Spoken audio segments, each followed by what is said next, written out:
I believe that he's gay. That's how he identifies. How do you identify? Actually, I identify as... Oh, here we go. It's that long plethora of, oh my God. Wait for it. I will. Let me get a chair.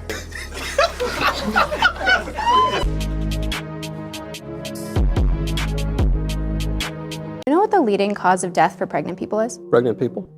Mothers? If you'd like to call them mothers, not all of them are mothers. What are they if they're not mothers? They're pregnant people. What people other than mothers are pregnant? It's interesting because you come into this conversation, trying to hold this moral superiority. But when I use inclusive language, which it only takes a couple extra syllables to use inclusive language. To include and who? It seems to include people who don't identify as women but can become pregnant. Then in order to be a moral person, I need to accept the idea that a man can really become a woman. You are trying to deny someone of their identity and deny what their life experience is, and that doesn't seem like a moral stance to me. I identify as being correct and more correct than you on this issue. And I would just ask that you accept and affirm my identity.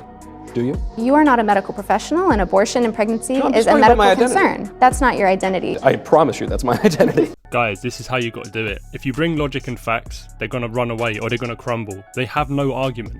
All you need to do is identify as right. But you see this woman, she's also a feminist.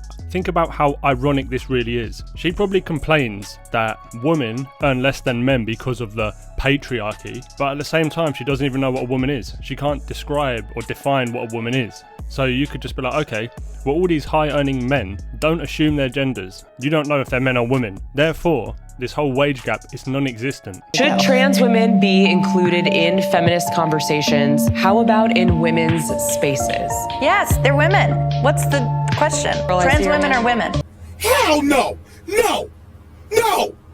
I refuse. No! So I want to come at this from the position of an athlete. So I play semi-pro basketball, semi-pro volleyball. So when it comes to athletic spaces, I don't think that trans women should be allowed into athletic spaces. Again, we work very hard for the little opportunity there is in the space because we're not as entertaining as the men. Sorry, we're just not. And so it's like you're going to take the little opportunity that we're given. And the problem is we can't compete.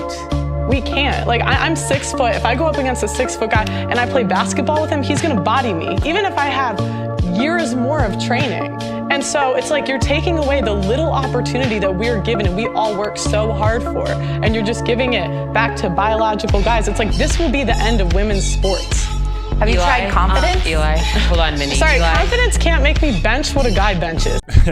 Wow, look at that. Have you tried confidence? Have you tried a salad? But let's be real about this, yeah? These people are so delusional. What has confidence got to do with it? If you're a 250-pound man going up against a 120-pound female, I don't care how confident she thinks she is. She's never going to win. It's like me going up against a gorilla and I get completely ragdolled, and then the woman's like, well, have you tried confidence? Like, shut up. Travis Allen, he was a girls soccer coach at Randolph Union Middle School in Vermont. He was just suspended from his job without pay because he complained about a male student looming around the girls' locker room. Then the school punished Travis Allen's daughter, Blake Allen, for speaking about it too. Travis, you complained about a man in the women's locker room and you were punished? Correct. I made a social media post that referred to the male student as a male, and I was punished because I misgendered him. Blake Allen, what did you do wrong in the eyes of the school and how were you punished? I was in the locker room and the trans student walked in. The rest of the team was in there. I was really uncomfortable and I left, and I told the school and they just shut me down and said there's nothing they could do, and I was later suspended. How old were you when this happened? I'm 14, I'm a freshman. And when you complained about a dude in the girls' locker room, you got suspended? Yes.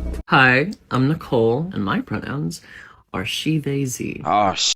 Here we go again. And I am gender fluid. But of course you are. But I'm the type of gender fluid who never goes fully into man. Everybody knows you never go full. Man. Maybe I'll go fully into woman, but I'll never go fully into man. But I will go into mask. What? So when I'm feeling, feminine, my pronouns are she, her. When I'm feeling a little less feminine, but still feminine, it's going to be she, they. But on the opposite end of the spectrum, I am Zeezer. That's not a real thing. That is because to me, personally, and this isn't kosher, this isn't orthodox, I personally view Zem to be somewhat masculine, like he, him, except you put a little Z, because, it's a little different. So like you say like he's over there, just say Z's over there. So as I wake up on this lazy Sunday afternoon, my pronouns today are Z'er. It's as simple as that. Oh, guys, honestly, check this out. He wouldn't know masculine if it kicked him in the balls. I will not participate in your psychosis. It's just getting so ridiculous. Imagine in the workplace. This is how I know these people don't have jobs. It's not realistic, is it? In the workplace or any environment. What do you mean? Why am I going to have to remember like 100 different pronouns for different people? And if you misgender one of them, then you can go to prison. Like, no, we're not going to live that life. At this point, there's going to be more pronouns than there are names. We have a new superstar, the Canada midfielder Quinn, the first transgender, non-binary footballer to play in the Women's World Cup. Hang on a second, hang on. Is she they, whatever, is she a biological male? No, it turned out she's a biological female. Not she, so. So what is she? She is a transgender non-binary. Mm-hmm. What is that? How can you be transgender and non-binary? Because that's what they are. I just want to get my head around this. If you're no longer identifying as a woman, what are you doing playing in the Women's World Cup? She doesn't qualify. They don't qualify, even though there's only one of them. They don't qualify for the Women's World Cup because they used to be a woman, but now they don't want to be a woman. So now we have to call them they for being a transgender, even though they're non-binary, and they're still playing in the Women's World Cup, and we're all supposed to go, well done, Quinn, what a moment! What a moment, but no one's quite sure what we're celebrating. Total free world. We're advocates of not mistreating little children to death. That's the position that we oppose, the F them kids position. Third time I've heard it today. What's that? F them kids? We do think that that's what it's about. We think that the reason people like yourself like abortion is because you hate kids. And because you hate God who created those kids and made them in his image.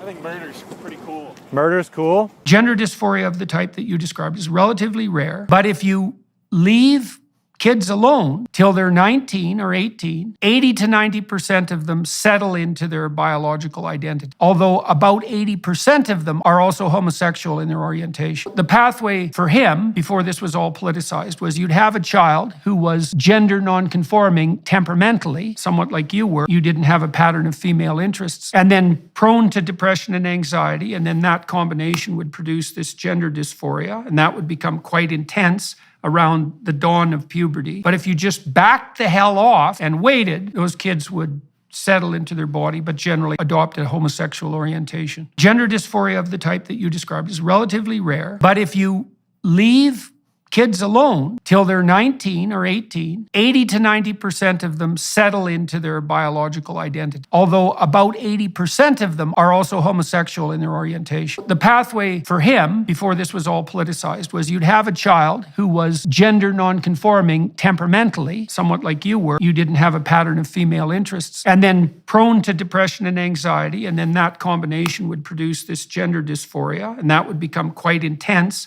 around the dawn of puberty. But if you just backed the hell off and waited, those kids would settle into their body, but generally adopt a homosexual orientation. Yeah, so it's been known since the beginning of time that kids are incapable of making rational decisions. That's why they can't get tattoos or get a driving license and all the rest of it.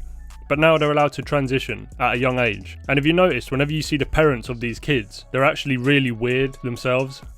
And it's quite obvious they've probably just pushed their ideology onto the kids, and now the government in some states is saying, oh yeah, you can transition, when the kid's clearly been brainwashed, and you're going to let them do irreversible damage. Like, it's insane, it really is. About schools, our kids, they sleep 8 hours, right? They wake up morning, they go to the school, they spend there like 8-9 hours, and we don't know with who they spend time. Maybe these teachers, you don't even know what they're thinking, what they have on their mind, and you let them to give education to your kids. It's very dangerous. If you not agree with these teachers on your life position, but you let them teach your kids, and when they become 16, you want they become like you. This is don't work. You have to control who teach your kids. And a lot of people miss this. A lot of crazy people, they working in school too. And they give education to your kids. But if you talk one-on-one with them, you're not gonna spend with them even 5 minutes. But they spend with your kids 8 hours every day. It's like very dangerous thing. You have to control this.